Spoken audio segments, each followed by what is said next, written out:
Hi beautiful hearts. ഇന്ന് നമ്മൾ share ചെയ്യാൻ പോകുന്ന ടോപ്പിക് എന്താണെന്ന് വെച്ച് കഴിഞ്ഞാൽ, നമ്മളിപ്പം ഇന്നലെ ഒരു ന്യൂസ് കണ്ടില്ലേ, ബജാജ് ഫിനാൻസ് വർക്ക് ചെയ്യുന്ന 42 വയസ്സുകാരിൽ ആത്മഹത്യ ചെയ്തു എന്നുള്ളത്. അപ്പോൾ അതേപോലെ ഒരു സിമിലർ ഇൻസിഡന്റ് മുംബൈയിൽ നടന്നിട്ടുണ്ട്. ബീച്ചിലേക്ക് ആളെടുത്ത് ചാടി സൂയിസൈഡ് ചെയ്തു. ഇതെല്ലാം സംഭവിക്കുന്ന വർക്ക് പ്രഷർ മൂലമാണ് കേട്ടോ. അപ്പോൾ പിന്നെ ഇപ്പോൾ പുതിയൊരു ന്യൂ ഇറ ആണല്ലോ നമുക്കുള്ളത്. അപ്പോൾ ആ ന്യൂ ഇറയിൽ പലർക്കും വർക്ക് പ്രഷർ ബാലൻസ് ചെയ്യാൻ പറ്റാറില്ല. കമ്പനീസ് ആണെങ്കിലും കമ്പനീസിന്റെ മാക്സിമം പ്രഷർ ഈ എംപ്ലോയീസിന്റെ മേലെ ചെലുത്തുന്നുണ്ടെന്നൊക്കെ നമ്മളിപ്പോൾ കുറച്ച് നാളായിട്ട് വായിച്ചറിയുന്ന സ്ഥിരം ന്യൂസുകളിലുള്ള ഒരു ഇൻസിഡൻസ് ആണ് ഇതൊക്കെ.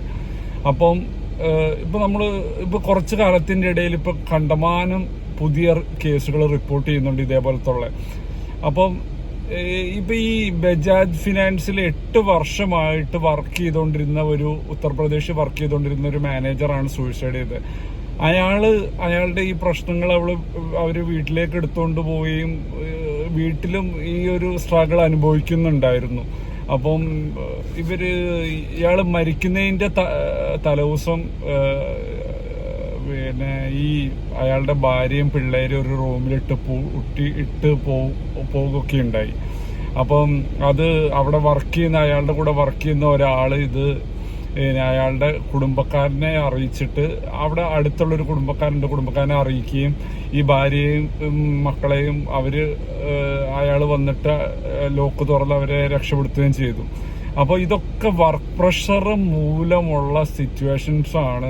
ഇപ്പൊ മുംബൈയിൽ ജോലിക്ക് പോവാന്ന് പറഞ്ഞ് വീട്ടിൽ നിന്ന് ഇറങ്ങി തിരിച്ച് പിന്നെ ഒരു ബീച്ചിൽ പോയിട്ട് അയാൾ ബീച്ചിലേക്ക് ചാടുകയാണ് ചെയ്തത്. ബോഡി ഇപ്പോഴും കിട്ടിയിട്ടില്ല. ഇപ്പൊ നമ്മൾ ഈ വീഡിയോ ചെയ്തുകൊണ്ടിരിക്കുമ്പോഴും കിട്ടിയിട്ടില്ല. ഇപ്പൊ പ്രസന്റ് സിറ്റുവേഷൻ എന്താണെന്ന് നമുക്കറിയത്തില്ല. അപ്പൊ ഇതൊക്കെ ഈ വർക്ക് പ്രഷർ കാരണം സംഭവിക്കുന്ന ഇതാണ്. നമുക്ക് നമ്മളെ ബാലൻസ് ചെയ്യാൻ എപ്പോഴും പറ്റണം. ഇപ്പൊ നമുക്ക് അത്രയും വർക്ക് പ്രഷർ ആണെങ്കിൽ നമ്മുടെ ഒരു ദിവസം നമ്മൾ റെസ്റ്റ് എടുക്കാനായിട്ടും നമ്മുടെ ഫാമിലിയിലൊപ്പം ടൈം സ്പെൻഡ് ചെയ്യാനായിട്ട്, നമുക്ക് ഇഷ്ടമുള്ള കാര്യങ്ങൾ ചെയ്യാൻ, ട്രാവൽ ചെയ്യാൻ ഒക്കെ നമ്മൾ ചെയ്ത് റെഗുലറായിട്ട് നമ്മൾ എക്സസൈസ് ഒക്കെ ചെയ്ത് നമ്മുടെ ഹാപ്പി ഹോർമോൺസ് ഇൻക്രീസ് ചെയ്യാനുള്ള കാര്യങ്ങൾ ചെയ്യുക. അത് ഞാൻ ഇതിന്റെ മുന്നേ ഒരു വീഡിയോയിൽ ഹാപ്പി ഹോർമോൺസ് എങ്ങനെ ഇൻക്രീസ് ചെയ്യുന്നതിനൊക്കെ വിശദമായിട്ട് പറഞ്ഞിട്ടുണ്ട്. അപ്പം ഇതൊക്കെ നമ്മളെ ബാലൻസ് ചെയ്യുന്നത് കമ്പനിയുടെ ആവശ്യമല്ല, നമ്മുടെ ആവശ്യമാണ്. പക്ഷെ ഇപ്പോൾ ഒരുപാട് കമ്പനീസൊക്കെ അവരുടെ എംപ്ലോയീസിനെ ഹാപ്പി ആക്കാനായിട്ട് ഒരുപാട് റിക്രിയേഷൻസ് അവരുടെ കമ്പനിയുടെ ഉള്ളിൽ തന്നെ കൊണ്ടുവന്നിട്ടുണ്ട്. ഇപ്പോൾ നമ്മൾ ടെക്നോ പാർക്ക് പോലെയുള്ള ഓരോ സംഭവങ്ങൾ എടുത്തു കഴിഞ്ഞ് കഴിഞ്ഞാൽ അതിൻ്റെ അകത്ത് റിക്രിയേഷൻ ഫെസിലിറ്റി, ഗെയിമിങ്, മൂവി കാണാനുള്ളത്, ഫുഡ്, കോഫി ഒക്കെ എല്ലാ ഒരു രീതിയിലൊരു റിലാക്സേഷൻ പല പല കമ്പനീസ് കൊണ്ടുവന്നിട്ടുണ്ട്. നല്ല നല്ല കമ്പനീസ് എപ്പോഴും കൊണ്ടുവന്നിട്ടുണ്ട്. കാരണം എപ്പോഴും അവർ മുൻതൂക്കം കൊടുക്കല് ഇനിയുള്ള കാലഘട്ടത്തിൽ എംപ്ലോയീസിന് തന്നെയാണ്. കാരണം എംപ്ലോയീസ് ആണ് ഡയറക്റ്റ് നമ്മൾ ക്ലയന്റുമായിട്ട് ഡീൽ ചെയ്യുന്നതും. അപ്പൊ അവരെ ഹാപ്പി ആക്കി വെച്ചാലേ നമുക്ക് നല്ല റിസൾട്ട് ഉണ്ടാവും എന്നുള്ളൊരു വിശ്വസിക്കുന്ന ഒരാളും കൂടിയാണ് ഞാൻ. അപ്പം നമ്മുടെ എംപ്ലോയീസ് ഇപ്പോൾ നമുക്കുള്ള കമ്പനീസിലൊക്കെ നമ്മൾ മാക്സിമം എംപ്ലോയി സാറ്റിസ്ഫാക്ഷൻ കൊടുക്കാൻ നമ്മൾ ശ്രമിച്ചിട്ടുണ്ട്. കാരണം ഞാൻ ഈ HR ഫീൽഡിൽ തന്നെ വർക്ക് ചെയ്തുകൊണ്ട് എനിക്കറിയാം എംപ്ലോയീസ് നേരിടുന്ന പ്രശ്നങ്ങൾ എന്തൊക്കെയാണെന്നുള്ള എല്ലാവരെക്കാട്ടി കണ്ടറിഞ്ഞ ഒരാളാണ് ഞാൻ. അതുകൊണ്ട് ഞാൻ എൻ്റെ കമ്പനീസിൽ ഞാൻ മാക്സിമം എംപ്ലോയി ഫ്രണ്ട്ലി ആക്കാൻ ഞാൻ ശ്രമിച്ചിട്ടുണ്ട്. അപ്പം ഇപ്പൊ ചില സിറ്റുവേഷനിൽ നമുക്ക് ആഴ്ചയിൽ 2 ദിവസം ഒന്നും ഓഫ് കൊടുക്കാൻ പറ്റാറില്ല. കാരണം നമ്മൾ യൂറോപ്യൻ സ്റ്റാൻഡേർഡാണ് നമ്മുടെ കമ്പനീസിലൊക്കെ ഫോളോ ചെയ്യുന്നെങ്കിലും ചില സെക്ടറുകളിൽ നമ്മൾ 2 ദിവസം ലീവ് കൊടുക്കുന്നുണ്ട്. ഇപ്പൊ അഡ്വർടൈസിങ് മേഖലയിൽ ഡിജിറ്റൽ മാർക്കറ്റിംഗ് ചെയ്യുന്ന കമ്പനി നമ്മൾ കൊടുക്കുന്നുണ്ട്. നമ്മൾ ആഴ്ച 2 ദിവസം ലീവ് കൊടുക്കുന്നുണ്ട്. പക്ഷെ ചില സെക്ടറിൽ നമുക്കത് പറ്റാറില്ല. ഇപ്പൊ ബേക്സ്, റെസ്റ്റോറന്റ് സെക്ടറിലൊന്നും ഞങ്ങൾക്കത് പറ്റാറില്ല.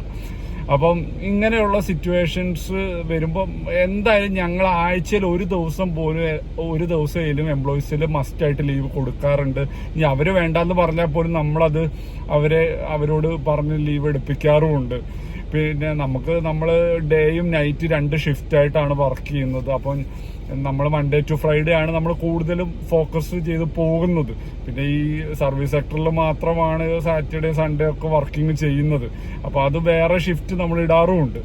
അപ്പം എല്ലാ പോലും നമ്മൾ ആഴ്ചയിൽ ഒരു ദിവസമേലും അവർക്ക് പിന്നെ ലീവ് കൊടുക്കാൻ ഞങ്ങളുടെ മാക്സിമം എല്ലാ കമ്പനീസും നമ്മൾ ചെയ്തു പോകുന്ന ഒരു കാര്യം തന്നെയാണ്.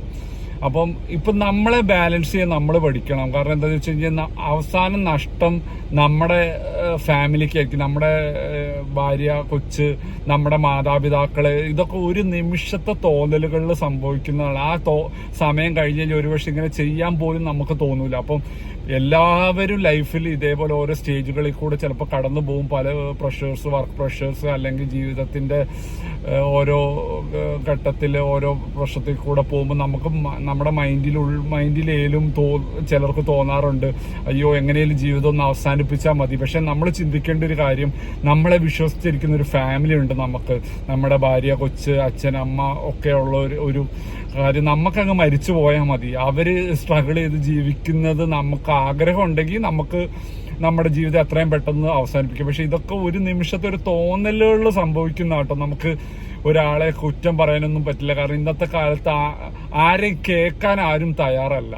എല്ലാവർക്കും പറയാനുണ്ട്. ലിസൺ ചെയ്യാനുള്ള ആൾക്കാർ വളരെ കുറഞ്ഞിട്ടുണ്ട്. അപ്പൊ ആ ഒരു കാലഘട്ടത്തിൽ ഇപ്പൊ ഫാമിലിയിലോട് പോലും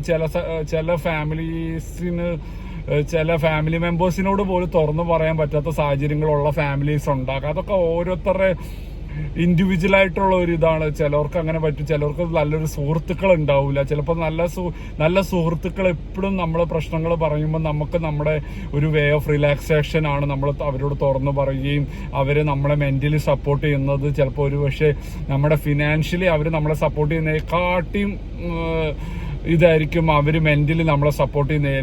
കൂടുതലും ആൾക്കാരുടെ പ്രശ്നം മെന്റലി നമുക്ക് സപ്പോർട്ട് ചെയ്യാൻ ഒരാളില്ല എന്നുള്ളതാണ്. അപ്പൊ അങ്ങനെ നമുക്കുണ്ടെങ്കിൽ അത് നമ്മുടെ ലക്കിയാണ് കേട്ടോ. അപ്പൊ ഞാനൊക്കെ ഹാപ്പി ആയിട്ട് പറയും എന്നെ സപ്പോർട്ട് ചെയ്യാൻ, എന്നെ മെന്റലി സപ്പോർട്ട് ചെയ്യാൻ എനിക്ക് ആളുണ്ടെന്നുള്ളത്. കാരണം ഇപ്പൊ ഫാമിലി ആണേലും ഫ്രണ്ട്സ് ആണേലും ഞാൻ ആ കാര്യത്തിൽ തീർത്തും ലക്കിയാണ്. അപ്പം നമ്മൾക്കൊക്കെ അങ്ങനെ വേണം.